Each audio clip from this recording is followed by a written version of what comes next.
Welcome, everyone. You are listening to The Last Dinosaur, and I'm your host, Chris Aversano. Today's guest is Mark Barker, president at Interlake Maritime Services, the Interlake Steamship Company, and Interlake Logistics Solution. Interlake Maritime Services is a family of companies with more than 300 years of collective service on the Great Lakes. A family-owned and led company in its second generation, Interlake Maritime Services, and its more than 50 shoreside employee manages the Interlake Steamship Company, Interlake Logistics Solutions, Lake Michigan Car Ferry, Sioux Maritime Services, and Interlake Port Services from its corporate headquarters in Middleburg Heights, a suburb of Cleveland, Ohio, with regional offices in Ludington and Sault Ste. Marie, Michigan. Mark, welcome to the podcast. Good to be on. Thanks for having me. Part of the reason, so when you do a podcast or you do anything creative, the creative act, you do it for yourself. So this is one of the ones where I'm doing it for myself. You may say, why am I having somebody for the Great Lakes do it for myself? Well, the whole reason, Mark and I were classmates, and we are celebrating a certain milestone, which I won't get into. It's a big milestone. It's bigger than 20, bigger than 25. We'll leave it at that. So I thought, what better way to talk to somebody from my class who really has kind of had a bit in a leadership position at a ship owning company and with a little bit of a different spin than a lot of the audience will listen to. So Mark, tell us a little bit about what's going on the Great Lakes and with Interlake. Yeah, no, things are good on the Great Lakes. At the end of the day, a lot of people don't even realize we have big ships on the Great Lakes. And so, we have a fleet of 10 ships that we operate. We actually are excited that we just built one 2 years ago. So the first ship fully constructed on the Great Lakes in 40 years. So that was exciting. But, we have a fleet. We're mainly a self-unloading bulk carrier fleet, moving what we call the building blocks of America, but the iron ore, the stone, road salt, coal, if it still exists, and throughout the Great Lakes region, supporting the U.S. Blast furnace steelmaking industry and in the construction industry that surrounds it. So, business has been good, steel has been doing well, and it's been great on the Great Lakes. That's like you said, a lot of people don't know it exists, and when you start to look at it, I was just kind of looking at some not charts, but some maps of the Great Lakes. How where it sits is pretty amazing. And, if you're not familiar, just take a look. It's kind of mind blowing. I think we talk about people, going around the Cape or going down the Suez Canal. There's a lot of interesting stuff that happens up there. But you and I were talking a bit before we got going here, and, digitalization on the Great Lakes, maybe not necessarily go hand in hand, but you did see a little bit of an evolution. Talk a little bit about what's kind of how you're approaching things, even though necessarily you don't have to be a thought leader here or a first mover, not thought leader, but first mover, really. Yeah, no, I think the thing about Great Lakes ships, if you look at our traditional ships, we're a body of fresh waters, right? So our ships, the curse and the blessing is that we have fresh water. So our ships last a really long time. So when you look at our ships from an outside perspective, they look like classic, what they call Great Lakes ships. But inside, I think we've been doing a lot. And really, at the end of the day, Interlake Steamship has steamship in its name for a reason, and that's because we were steamships. And today we have one remaining steamship, which is our Lake Michigan Car Ferry, which is the last remaining coal-fired ship in the U.S. or not the world. But that's a different story. The rest of our fleet is not steamships. They're modern diesel plants, actually with full automation, right? So, as we looked at this, like where we came from, we were a very old traditional steamship fleet, and we didn't modernize through new construction. We modernized through repowers and modernization on existing assets, because unlike saltwater ships, our existing assets last, right? The platform lasts. It's the internals, it's the technology that gets outdated and old and that you need to update. And so really starting in 2006 on, it's been our transformation of, if you want to call it, it's more than digitalization, it's modernization. But digitalization comes with modernization. And so, we went on a path of repowers. And part of that is we had fully crewed steamships, good old steamships that had oilers and QMEDs and wipers and all that. And now we're running unmanned engine rooms, right? So there was a piece of a digitalization that happened, that was more internal to the automation of our ships. We were able to go from full watt standing to unmanned engine rooms in that process through repowers And with that came automation, which was actually really important. So a lot of our digitization came around monitoring, trending, that type of preventative maintenance, trying to get insight into your equipment perspective from an engineering perspective on your equipment and the controls that then change the pilot house, right? Because now the pilot house has much more controls. They actually can control the engine room if they wanted to from that pilot house. And so that was like our evolution. And it was like, what do you do with that data, right? And Right. that's the question is how do you take data and turn it into information or into knowledge, right? And really Right. what happens and what's still happening today to the point is right now is we're just collecting data, but we're taking parts of that and turning it into knowledge and constantly trying to figure out how do we continue to take that and make it knowledge and do something with it that makes us either be more proactive versus reactive or just run a business better or give our people the knowledge they need to do their jobs better. And so that was it. We went with in the same time period we went with nautical systems, which was our preventive maintenance crewing, NS. We were an early adapter of that, and that's evolved over time and really has turned into that platform of how do you track jobs, how do you trust and verify with your people. And then that also then went to Vesson, which we were using to do our sort of our noon reports. How do we do our performance logs? How do we track fuel and all the stuff that comes around customer relation management and what we do with our contracts and how we schedule our ships to some degrees. And then we have to we're still trying to figure out how to tie all that together, right? But that it's a lot to it. And then at the end, we bolt Starlink on in the past 2 years. Once the Maritime edition came out, right? Because Starlink came out before it had a Maritime dish. Then we quickly moved all within about a few months and put Starlink across our fleet very, very early, as fast as we could. Mainly, our biggest focus there was actually not the business side. It was actually crew, right? It was how Right. do we keep our crews in contact with the world and their families? How do you do that? How do we let them, even though we're on the Great Lakes and you're like, all right, you're in land, we actually have limited connectivity via cell. And we never put satellite on our ships because we did figure out a cellular system that worked fairly well.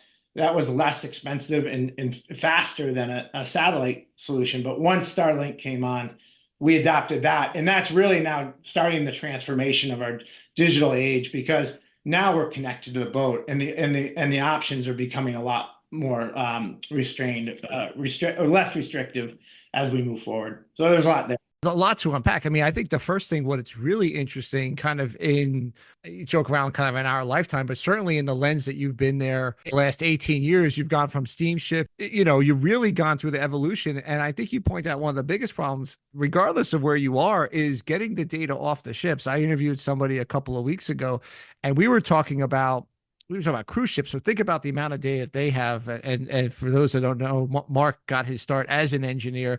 He was in the engine room. I was on the deck. There was no way I was going down there. He wouldn't let me down there anyway. But just think about all of the different components that go into a modern cruise ship, the size and scope of those things. And what we were talking about, he said only 90% of the information gets off the ship. They capture it, they just can't get it off. And in that case, it's just a matter of, like what you said, trying to figure out what information to get and then how to start to, get the wins. And I think that sounds like something, you're at the same point that they are, but you got to see it evolve, which is kind of cool. Yeah, I mean, what's really interesting is when I started in this business, I used to sit around the conference room every day at 4 o'clock, and we would tie into a marine operator, which you would dial to a marine operator who would connect via sideband, single sideband to the ship. Every ship had a call-in time for an hour, and we would do updates over a radio. The world could hear us. And it was right before cells were just starting to come online. And we, every day, the office would sit, the key people would sit around the table and you go through each department and try to get updates. And that's how we ran the fleet. Like, what do you need from purchasing? What do you need from crewing? What do we need? This. And it was a 4 o'clock check-in every day at the conference table. And the world could see it. And then cell phones came in and you said, hey, Cap, can you call me on this issue on cell when you get in range because you didn't want the world to hear what you're talking about. And then finally that went away and we became all cellular, but limited. And then that turned into cellular with data. And now we're really the world's really wide open now with Starlink. So And that is just an amazing transformation, because if people don't know, the captain is also the pilot, right? Because a lot of times the captain, they're doing everything for the ship, so there's not a harbor pilot coming on board. The no. captain is taking it out of the load port, going across the lake, going down the lock, no pilots there, and then going to the discharge port and spinning the ship around and doing it all over again, or maybe something else. So Yeah, for what yeah, they got to people, sleep at some point. So they do have to sleep at some point. Yeah, which brings into, yeah, I want to hold off on the connectivity for a second, but I just going back to kind of just this transformation. And I worked with a lot of when I was started sailing, I did 4 years, had a lot of old timers. Now people probably look at me as an old timer. Did you get a lot of pushback from people on the boats? And by the way, we're calling them ships, boats, not ships, because that is the proper vernacular on the Great Lakes. we're talking about 1,000-foot ships, but right, we call them they're boats. boats, right? But did you get a lot of pushback and feedback from the crew? Because I just could see, like, I could see it going on in that situation. What is all this stuff? And how is the reception there, and how has that evolved as well as you've gotten a little bit more with digitization and things like that? Yeah, I think initially it was sort of like we have the best, as you said, we have the best ship handlers in the world, right? And they're amazing what they do, and a lot of them like to be like, especially the folks that were around for early on, back in when this transformation started.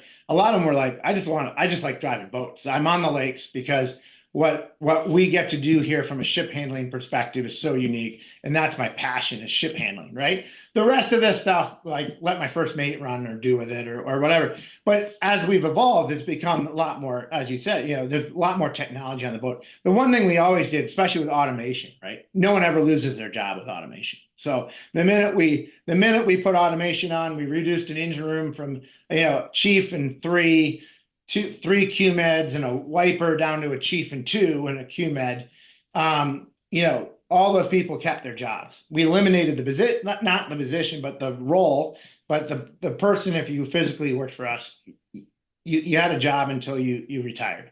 And I think, one, that's important to do, right? It's important as you implement technology or anything here that, these people are the ones that really drive the company. They're the ones that operate, and you got to protect what they've done and what they do for you. And that's something we're always have believed in and done. And that helps with the technology because there's not this fear of being replaced, right?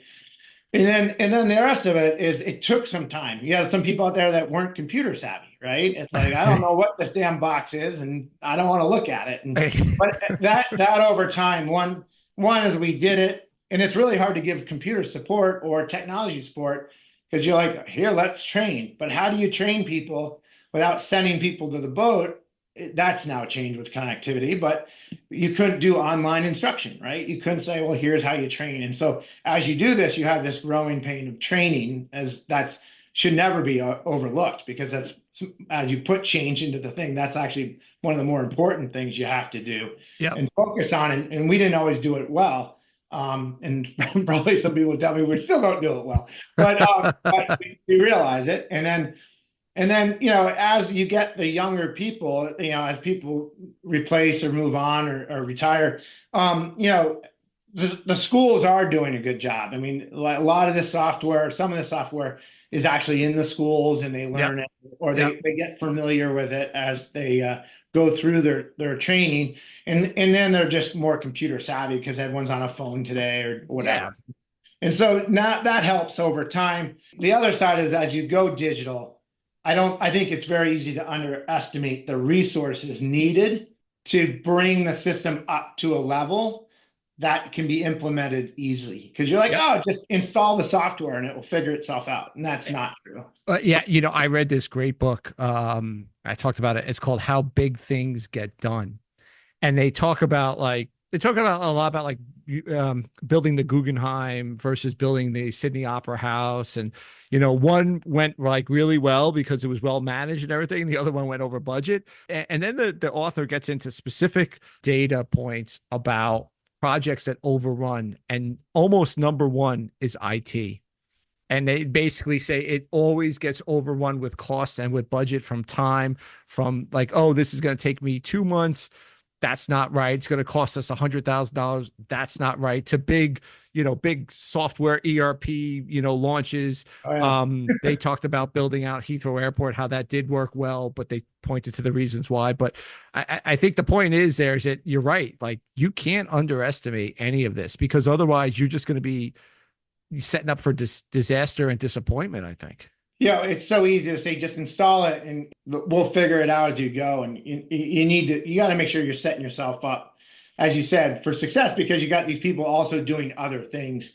And the last thing they want to do is also be learning a new system at the same time. So you joke around, I just want to drive boats, but ultimately the captain is responsible for all the data that he is or she is sending out, and so on and so forth. Yes, you can let it to the first mate or the eager second or third mate, whoever it is, but there is a level of, like, you do have to understand what's going on, because otherwise you could end up in a bad spot.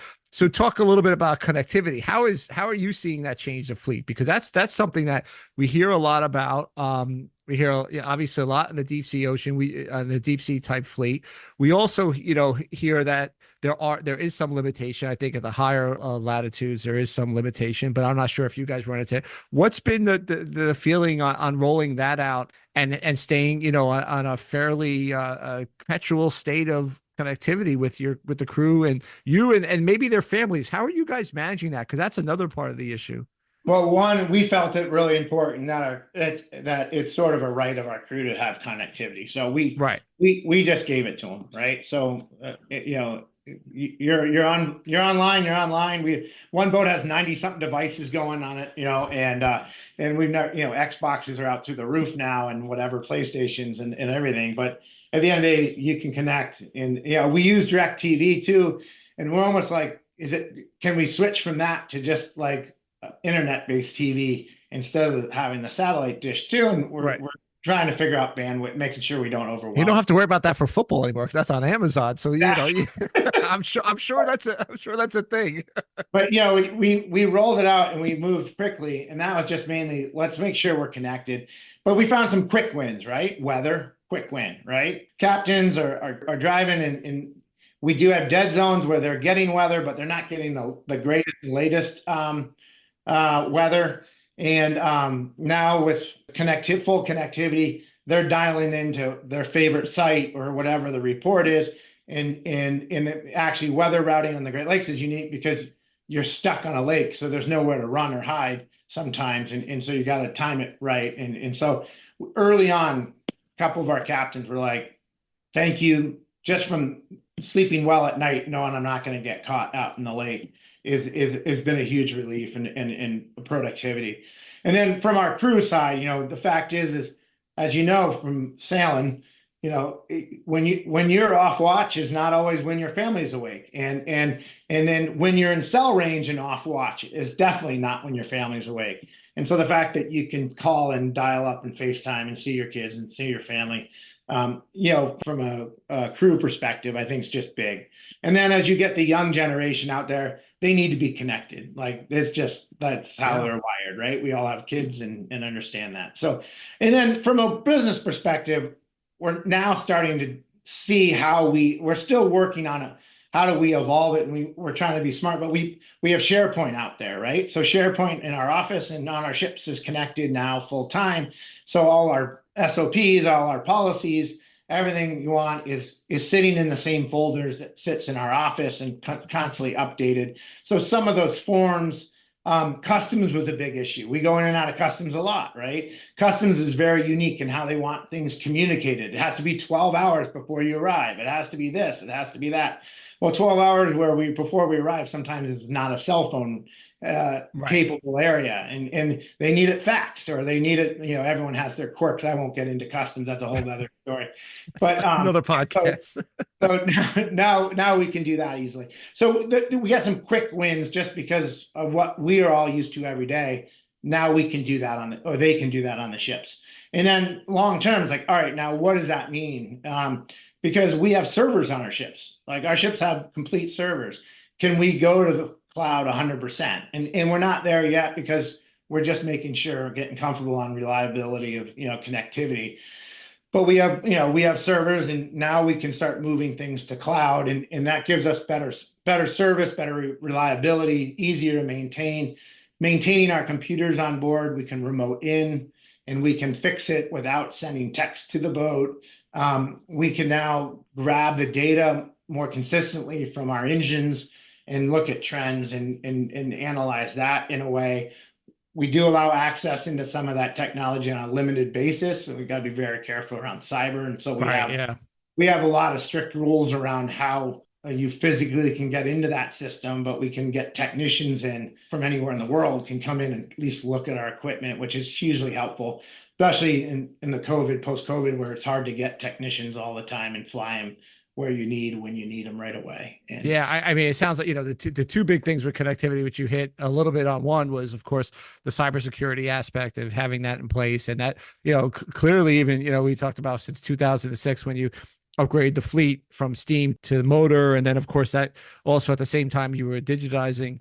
And then the other part too is kind of, and I think you touched upon it, but and I think it's going to be interesting. And I thought you were going to go there, but you didn't. Was about like how a company like yours could take advantage of social media and having some young folks to make it kind of a cool thing. Because you see, like I was talking to somebody from Houston Pilots, and he said the videos that get the most views from Houston Pilots is when they're climbing up a ladder, or yeah, the lapse motion of like going, playing Texas Chicken down there in the yeah. Houston Ship Channel. Well, And I think, is that something that as sitting at where you're sitting, you go, okay, do we start to think about how this plays out, yeah. in terms of using that as a recruiting tool, as a waving the flag tool that we're doing all this. How did you say this?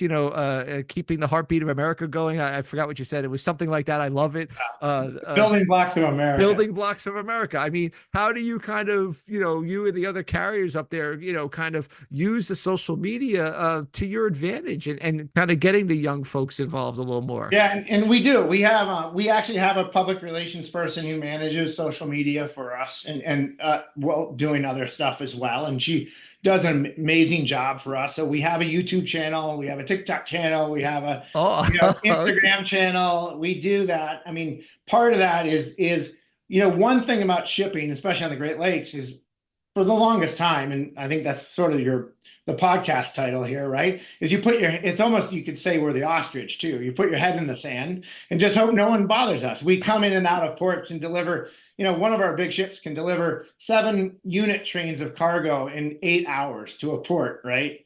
And so we come in quietly, discharge a tons of cargo, literally 60, 70,000 tons of cargo, and we leave. And no one really knows what we did while we're there, except once in a while they see it and they say, cool looking boat. Or they say, look at that boat polluting, right? That's a different story. Yeah. But so part of something we have done, and actually we are early adopters in this, and some people did push back on me on this, is you need to go out and you got to build a brand. And even though we're not public facing, we are public facing. Our public sees us. Usually when we get on the media, it's because something bad happened in shipping, and they don't understand what good we're doing and how low environmental impact we are, right? So how we can bring so much material into one place that would take 700 trains or 2,800 trucks or whatever you want to Right. measure. Right. And so you got to tell. And the other one is we need people in this industry, and people got to understand what this industry is about. And so what does life aboard ship mean, and what does that look like? And it's not always beautiful sunsets and comms nights and all that, but and so we have to manage that. But we have lots of captains that put GoPros up in the windows and show how awesome and amazing it is to navigate the Cuyahoga River in Cleveland, or spin 1,000-footer in the middle of the St. Clair River. And that gets tons of hits and a lot of good stuff. And there's a lot of we embrace, content contributors. So there's tons of people out there that have passions for ships. And on the Great Lakes, they're called boat nerds, right? So how do In you, my house too, I think I'm called the same thing, but yeah. yeah. So how do you connect with them? And they're putting up such great content.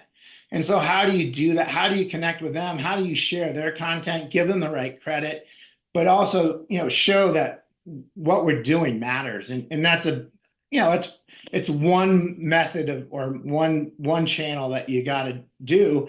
And it's also important because it builds your brand, because things do go bad and people got to understand that that's not the only thing about you. You're doing a lot of good out there. Yeah, I've had this discussion with a lot of folks, and we talk about that because it is a little bit about brand building, right? Because people only see shipping when things are bad, right? And we call it like the sea blindness, right?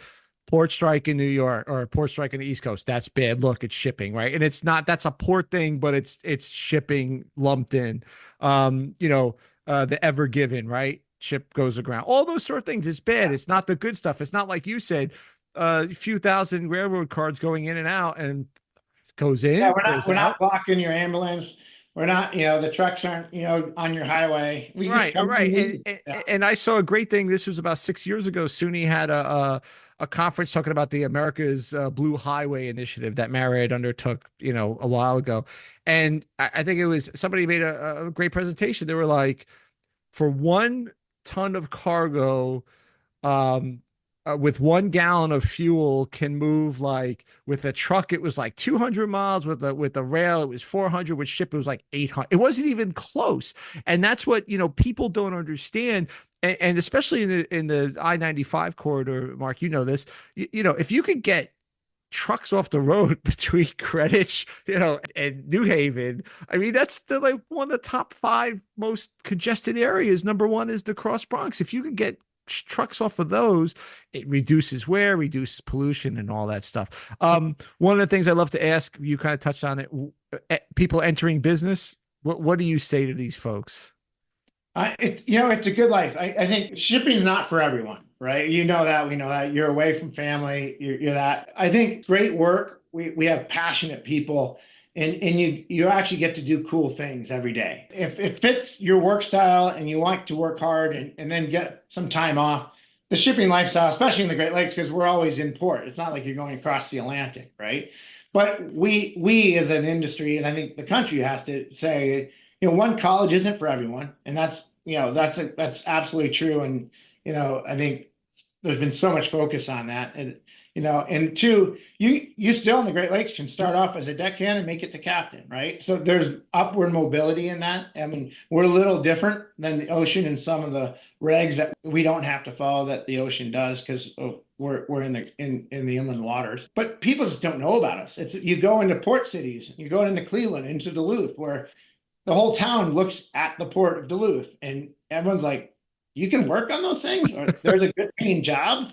And you're like, yeah, it's a great paying job, right? And so, we are ramping up in China how to do that. We actually are putting video teams on board to do a true life aboard ship, so that when you like try to do the sales pitch to people, you can actually say, here's what it's like, and give them an honest truth, not like, let's not get a big brush out and paint it like all rosy. It's hard work. My son worked last year on it for 2 months out there, working some hard, long hours, but he loved it. And so it's a good career if it fits what you want to do in life. And it's even easier now because it's not like you're just vanishing into the dark. You're Yeah. connected now and all that. So we're constantly ramping it up, talking to high schools, technical schools about, hey, there's a really interesting career out here, and it's a neat one if you want to come work. So Yeah, I think that's very well summed up, for sure. There is a lot of opportunity, and Great Lakes and beyond. And I think remote work, for if you just don't want to go to sea and you want to stay ashore and publish content for a company like yours, you could do that remotely. You don't have to sit in the office, and that just opens up a wider variety of talent and people who can really contribute. And my final question I love to ask, I know you travel, you're a very busy man. What are you reading these days? Anything good? Or you read like engineering manuals like you did in no, college or I stuff? read all business books. So at the end of the day, culture is important, and culture for the whole company is important. So we're always focusing on that with my leadership team, and how we do that. So one thing is, and it fits with this, right? Because it's communication, right? So like, how do you communicate, especially in the world we live in, where we got people on ships, you got people coming and going. So the book I'm reading now is Smart Brevity, which is just the power of saying more with less. Oh, So it's from the Axios News guys, and it's a really short book, but it's literally how do you communicate with the least amount of words, which I don't do well, and how do you build your it's also how do you build a cadence of information so that people can expect it when they expect it. And that way it's routine and they become wanting to get that knowledge, right? That you can throughout your organization. So it's a quick little read. I'm only like quarter of the way into it, but it's interesting. So I haven't heard that one yet. I think that just sounds pretty good because I've been told once in a while I'm a little long-winded as well. So I'll read that one. Mark, thanks for coming on the podcast, man. We'll see you in a couple of weeks, but thank you so much for coming on. yeah, great, Chris. Great to be with you. So thanks for having me.